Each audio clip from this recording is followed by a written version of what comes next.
လာပါဗျာကျွန်တော်ဒီဗီဒီယိုလေးကြည့်ရင်ကျွန်တော်တခုခံစားနေရတယ်ဗျာ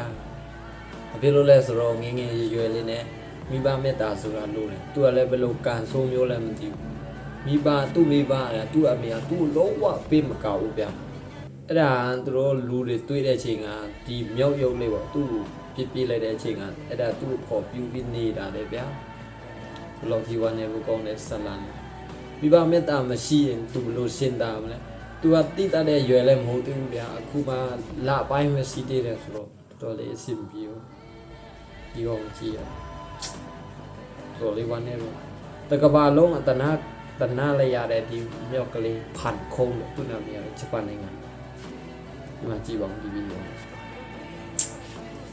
မိဘမေတ္တာမရစီတဲ့ငငယ်ကလေးကမိဘမေတ္တာမရစီတဲ့ကလေးတစ်ယောက်ပေါ့ကျွန်တော်တို့မျိုးစုံမစင်နိုင်တော့သူ့မှာတော့ဘာမှမသိညာမသိနေဒီအမြောက်ရုပ်လေးကိုပဲသူကအမေဖြစ်နေ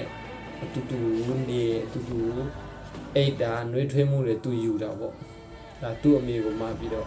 ဒီအမြောက်အယုတ်အသက်မရှိတဲ့မြောက်ရုပ်လေးကိုသူ့အမေလိုတတ်မှပြီးတော့ဒီတိုင်းနေထိုင်နေတယ်ဗျာဘယ်လိုဒီဝါနေလို့ကောင်းလဲဖြစ်ရလေးလဲကြည့်ပါဦး